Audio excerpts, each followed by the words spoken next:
Now, normally on the show, we don't really do all sort of shout-outs or dedications, but when it's a special guest and they point at you and go, can you dedicate that song? Then, yeah, I'm on board.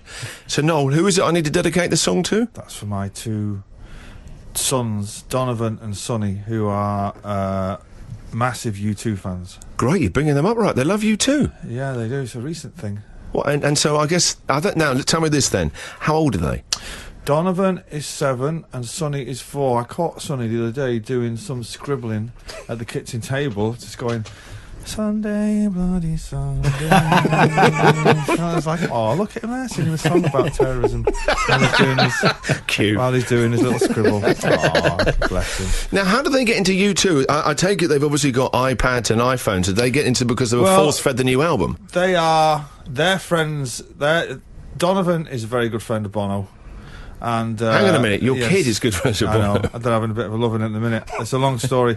But when that album came out and all the furore surrounding it, Donovan said, let me your iPod, let me run my ears over this album. And he's become a super fan. He's like, him and his mate Bono are having a bit of a loving across the ocean. It's fun to watch. I often thought that, I would be the one to, turn him on to stuff like that, but it's like... He's bored of me now. Well, Bono's got something like 15 kids, so I mean they're probably into you. He's like a Rasta, isn't he? When you see Bono, I always think Rasta. You're quite right. It's the first word that screams to you is Rastafari. What was your take? And you talked about the furore about what happened with the free download stuff with the U2 album. What did you think about that? It's not something that I would do. I mean, he still got paid. They got something like £100 million. I don't think they got £100 million. Right. I don't think they got £100 million. There's not £100 million in the music business. Yeah, but there is in the Apple business. Well, who got paid? I don't know who got paid, but for me, it's not something I'm not in that position to be able to give away records. But no, first and foremost, it's one of their better records. It's a good album. There's some great moments on it. But whatever works for them, do you know what I mean? They obviously don't need the money. They've obviously got just too much money and you know what, just give it away.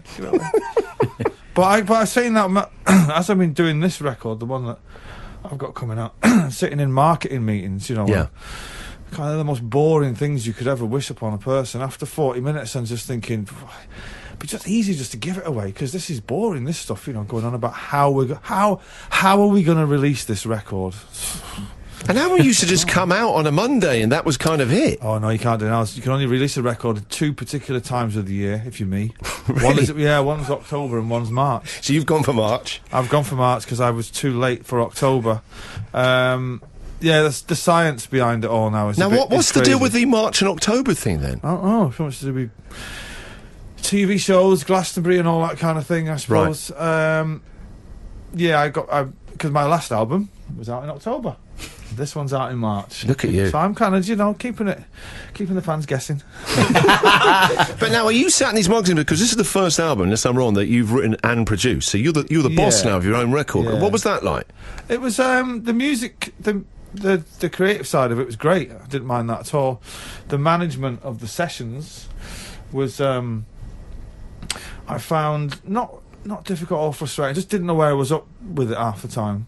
Because the last record I did, I was in LA for like 4 months, and I had a producer, and it was great. This time, doing a record in London, I mean, crikey. I was, it was difficult to stay in. Do you know what I mean? It's difficult to focus.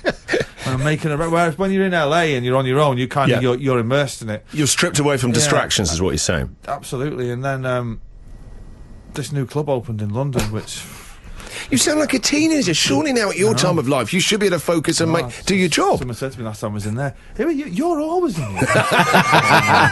But we can't stop going there at the minute. Brilliant. But I eventually did finish the record. Yeah, but and are you happy with it? Yeah, I wouldn't point it out if I wasn't happy with it. Yeah.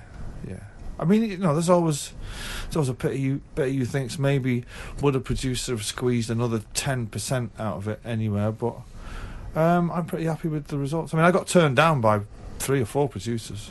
Did you? Yeah, because I was kind of doing a bit of it, and then I'd kind of take it to someone, and whether their diary wouldn't have worked out. So then I'd do another bit of it.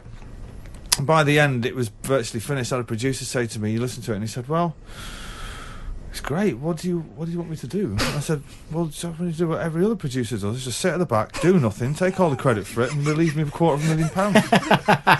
And he said, "Well, I can do that." Why don't you just say? And I said, "Well, as I'm saying it now, you're fired anyway." In the end, the producers that I spoke to said, "Look, it's already finished. You might as well just finish it off yourself, bless them." So that's very honest. So I did, and yeah.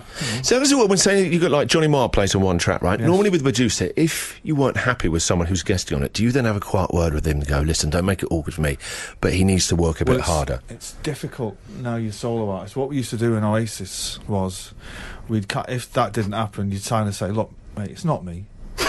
It's the other four." Brother. It's not. Look at me, man. I love it. But Liam, it's the crazy one. But Liam and Gem, they're just not having it. And what can I say? Squares, mate. But now you're a solo artist. Who do you blame? Well, your wife. You just say, "Look, Johnny, I love it, mate, but Mrs. she's not having it." And I love you, I hang out with you, but I've got to live with her.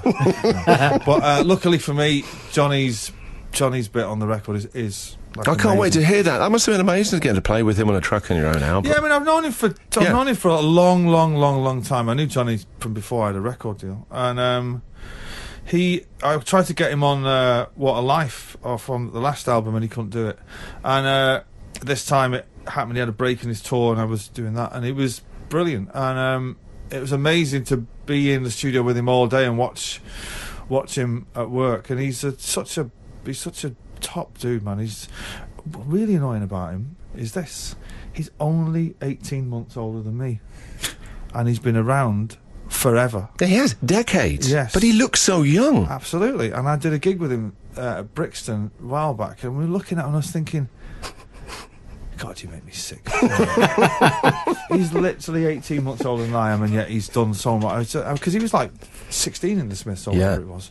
And yeah, he's a great. Well, obviously, you didn't have him. I noticed you didn't have him in your greatest guitarist football team. Well, look, I tell you what, we'll stick on the new single. When we come back, we'll talk about this because I thought there might be some contentious. There's a few missing there, I've got to say. Well, I said to the guys, I said, look, there's that 11 that we've done of great guitarists, and Noel's 11, I think, will be completely different, like a different team. Johnny Marr's. So the thing about guitarists is they are the centre forward of the band anyway. So I mean. All right, I'll tell you what, let's pause that. Let me stick on the new single from Noel when we come back.